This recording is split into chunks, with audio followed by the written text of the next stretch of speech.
la audiencia que tiene que comenzar en unos 28 minutos en el circuito de apelaciones del Distrito de Columbia.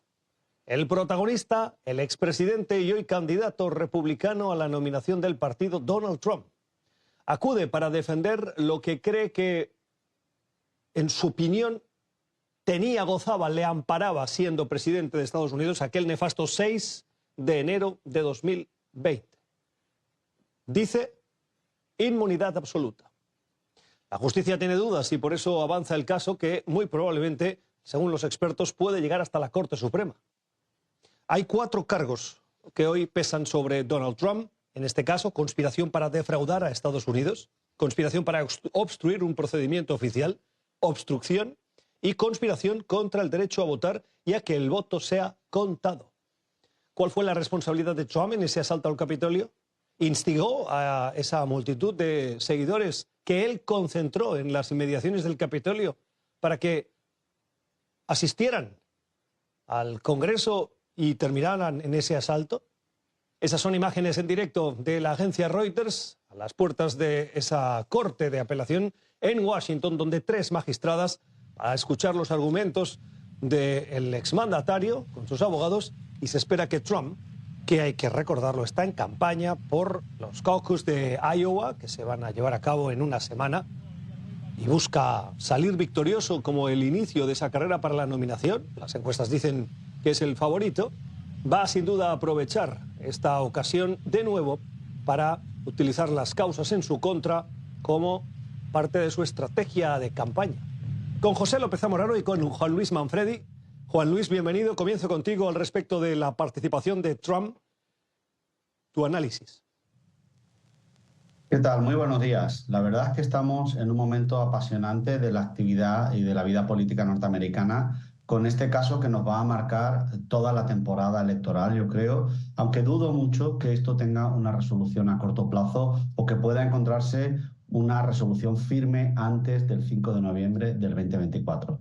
La verdad es que el análisis somero, con las pruebas que vemos, las que vimos el 6 de enero del 2021, con su participación activa en las redes sociales, con todo ese tipo de declaraciones, la verdad es que parece ser que el presidente Donald Trump tuvo una actividad bastante sólida, digámoslo así, al menos en el calentamiento de la opinión pública, en animar a la gente a participar y protestar de otra manera, y lo que es más preocupante, animar a otros oficiales a no cumplir con sus obligaciones. A mí me parece que esta idea de inmunidad presidencial es poco sólida, ¿no? Quiero decir, la inmunidad tiene que ver con los actos propios del presidente, tiene que ver incluso con los actos debidos, pero no hay ningún precedente real que pueda sostener que una inmunidad presidencial es sostenible en un caso de persecución criminal. Habrá que investigar y habrá que canalizar estas denuncias, habrá que aportar pruebas, tendremos que dejar de sospechar para probar ideas concretas, actos concretos que vinculen una decisión presidencial con la salida del 6 de enero. Solo un último comentario. Incluso en el caso poco probable, en mi opinión, de que el expresidente fuera condenado, seguro que llega a la Corte Suprema. Y ahí, recordemos, los conservadores tienen una mayoría de 6-3. Por eso, digamos, yo soy escéptico con la posibilidad de que Donald Trump vaya a ser excluido de la carrera presidencial o incluso vaya a ser finalmente condenado de forma firme y solemne antes de noviembre de este año. Pepe, tu análisis. Sí, ese argumento de los abogados de Trump en el sentido de que un presidente en funciones goza de, entre comillas, absoluta inmunidad en algunas acciones perimetrales, fue como lo frasearon. Obviamente yo creo, no soy abogado, que no tiene un gran sustento constitucional. Es imposible creer que en una democracia de pesos y contrapesos como la de Estados Unidos, un presidente básicamente se mantenga y se preserve como un todopoderoso, capaz incluso de violar la ley. Es interesante que el presidente Trump aparezca allí y tiene mucha lógica de la manera en la que él ha construido esta narrativa de ser víctima de una persecución judicial, de ser víctima. Le ha permitido, por una parte, consolidar de manera significativa la ventaja que lleva hacia la nominación presidencial republicana, pero al mismo tiempo le ha permitido recaudar fondos de campaña que son cruciales también para tener una carrera competitiva en los Estados Unidos. Vamos a ver qué pasa con esos argumentos orales de parte del equipo de Trump, pero ya el expresidente tiene un revés en una corte superior en la cual dijeron que ningún presidente puede tener inmunidad absoluta. Eventualmente, como coincido con Juan Luis, este caso va a llegar muy probablemente a la Suprema Corte de Justicia, pero no hay que hacer una aritmética tan sencilla de 6 conservadores contra 3. Hemos visto que el magistrado presidente John Roberts y Kurt Kavanaugh han asumido posiciones que no necesariamente van al ritmo de la mayoría conservadora, porque buscan crear justamente y restablecer la credibilidad del máximo tribunal de los Estados Unidos. Por eso no es extraño que una de las abogadas de Trump, en otro caso paralelo que tiene que ver con su inhabilitación y descalificación para las primarias en Colorado y en Maine, haya básicamente llamado a Kavanaugh a decirle, mira, el presidente luchó por ti y se peleó para que pudieras estar en la corte, ahora te toca corresponder, lo cual me parece un argumento básicamente grosero, en el sentido de que si un juez puede ser manipulado de esa naturaleza, de esa manera, no para cumplir su deber de ponderar la constitucionalidad de un hecho, sino para retribuir favores políticos de un presidente que lo designó. Yo creo que independientemente que esto tenga una consecuencia legal, es decir, que Trump sea convicto o vaya a la cárcel, sí va a tener un impacto en la carrera presidencial. Hemos visto sistemáticamente que si bien la carrera se encuentra en este momento empatada con Biden, no solamente a nivel nacional, sino algunos de los 6 estados campos de batalla, que sabemos cuáles son, Arizona, Nevada, Michigan, Pensilvania, Wisconsin y Georgia, pero también esto puede afectar los nomios del presidente. Las encuestas muestran que si el presidente es convicto por uno de estos delitos graves, independientemente que no vaya a la cárcel, independientemente de que pueda mantenerse en la carrera presidencial, sus números podrían bajar hasta 10 puntos porcentuales en algunas zonas. Esto pudiera ser suficiente para alterar el desenlace de la carrera presidencial. Ahora, el hecho de que el presidente esté allí haciendo campaña, haciendo teatro, como lo ha acostumbrado a hacer, le permite a él decir que no está siguiendo la campaña política porque tiene que estar en la corte. La realidad es que no tenía que estar hoy en la corte de distrito de Washington, podía haberse evitado su presencia y sin embargo alimenta todavía esta narrativa de que sigue siendo víctima de una persecución política, lo cual obviamente se entiende dentro de la lógica que quiere mantener entusiasmada y galvanizada a su sólida base conservadora.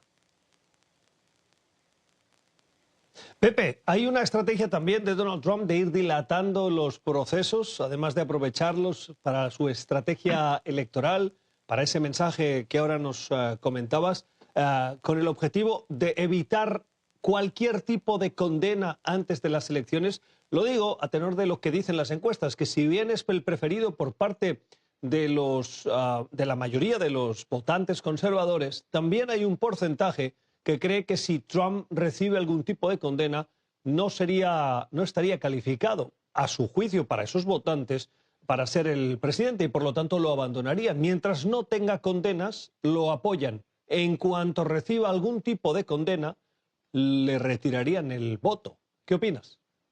Absolutamente. La estrategia de ellos ha sido dilatar los procesos. Hay que reconocer que estos son casos criminales complejos. En total, el expresidente está acusado de 91 acusaciones en 4 procesos criminales paralelos. Por supuesto, la lógica de Trump es retrasemos todo esto hasta después de las elecciones del 5 de noviembre y si gano las elecciones y el 20 de enero asumo el poder, puede autoperdonarme en caso de que haya resultado encausado en uno de estos procesos criminales, o si tuviera lugar después, puede de alguna manera argumentar que no puede ser objeto de una persecución criminal o acusación cuando ya es presidente de los Estados Unidos. Todas estas son teorías legales, no están probadas, no existe precedente, pero claramente el expresidente quiere mantener viva esta noción de, por una parte, ser víctima, pero al mismo tiempo de tratar de postergar cualquier decisión bajo la lógica de que si llegara a la Casa Blanca, y es probable, es posible que pueda ser así, entonces existan los mecanismos legales para dilatar todavía más una condena. Hemos visto comentarios de analistas políticos, estrategas demócratas que dicen precisamente que básicamente Trump está en la lucha por la presidencia nuevamente porque crees que es su carta para salir de prisión o no entrar a prisión, porque de otra manera muy probablemente va a ser encausado por alguna de estas 91 acusaciones criminales en su contra. Y antes de intentar ir a la corte, donde tenemos una periodista, María Molina, siguiendo la llegada del presidente, del expresidente y candidato Donald Trump, a Pepe, un matiz, un apunte. Como vicepresidente de la Red Hispana, conociendo como conoces la evolución del voto latino, que según las encuestas se mantiene en un sólido 4-6, 4 a favor de los republicanos, 6 a favor de los demócratas. ¿Cómo crees que se va a comportar ese voto latino en estas elecciones del 2024? Claramente el voto latino para Biden se ha debilitado. No hay la menor duda que a los latinos que votan y que no necesariamente están preocupados por el debate migratorio, sino están preocupados por la inflación, por la economía, por el empleo, por la educación, por muchos otros factores que tienen que ver con su vida diaria. El presidente ha decepcionado de alguna manera y eso se refleja en que algunos latinos están inclinándose a la idea de votar por republicanos en algunos de esos importantes estados, campos de batalla. Me refiero, por ejemplo, a Arizona y Nevada. Por eso estamos viendo que muchas organizaciones están intensificando los esfuerzos para tratar de solidificar ese apoyo que con el que debe contar Biden en esos estados muy importantes, porque de lo contrario, efectivamente, el voto latino puede ser crucial, no para que gane, sino para que pierda. Biden nunca fue el candidato de los latinos, siempre fue Bernie Sanders. Y de alguna manera, el hecho de que el expresidente no ha podido sacar al país completamente del problema inflacionario, aunque estamos dirigiéndonos en la dirección correcta, y que también ha incumplido, digamos, algunas de sus promesas en materia migratoria. Lo más reciente fue esta escandalosa decisión de aceptar que haría compromisos significativos con los republicanos para aprobar una draconiana legislación para la frontera con México. Esto lo ha debilitado aún más. Mi entender es que muy posiblemente muchos de estos latinos también que se confronten con la noción de tener una presidencia de Trump, que si bien muchos se beneficiaron con bajas tasas de desempleo durante esa época, pero tener esta presidencia agresiva, hostil hacia la comunidad de color en general, afroamericanos y latinos, probablemente haga que salgan. Sin embargo, estamos viendo que hay bajo entusiasmo de participación y esto puede afectar definitivamente a los demócratas en estados muy importantes y por lo tanto he visto que los demócratas están metiéndole más carne al asador. Típica e históricamente hemos visto un problema. Los demócratas invierten en el voto latino cuando ven que la elección está muy cerrada y entonces empiezan a canalizar recursos, propaganda, publicidad, campañas de acercamiento, campañas de voto, etcétera. Y es demasiado tarde. Ojalá ese error no se repita porque definitivamente en términos de la comunidad latina, las políticas de Biden están mucho más sincronizadas con sus necesidades que las políticas republicanas. 9:15 de la mañana, María Molina, periodista permanente de NTN 24 en Washington. María, Donald Trump acaba de llegar a la corte. Cuéntanos, ¿cuál es el ambiente en los exteriores de esa corte, de ese circuito de apelaciones? Gustavo, ¿qué tal? Muy buenos días para usted y para todos nuestros televidentes. Pues hay mucha lluvia en este momento. Como puede usted notar, Gustavo, nos está lloviendo muchísimo frente a la corte. Eso no impide de ninguna manera, como debe ser, que esté toda la prensa aquí presente, prensa nacional e internacional, situados en todas las diferentes puertas de la Corte de Apelaciones en la ciudad de Washington, D.C.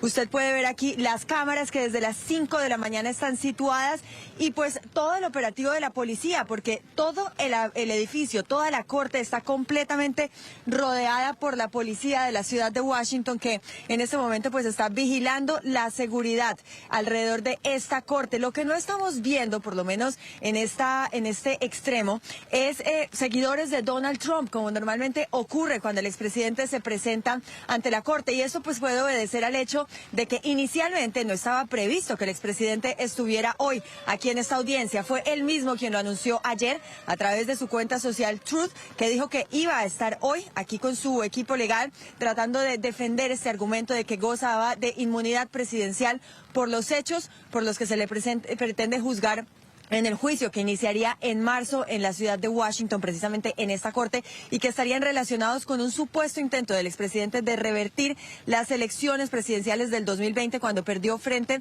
al actual presidente de los Estados Unidos, Joe Biden. Pues Gustavo, estamos muy atentos a todo lo que vaya a suceder aquí dentro de la corte cuando el expresidente dice, pues defenderá este argumento, y es que gozaba de inmunidad presidencial. Importante también anotar que el expresidente ha dicho que si él no goza de esta inmunidad, tampoco lo hará el presidente de los Estados Unidos, Joe Biden, en caso de que él gane las elecciones presidenciales. Y ha dicho que la verdadera insurrección es la entrada de migrantes por la frontera sur y que por esto debería responder el presidente Joe Biden.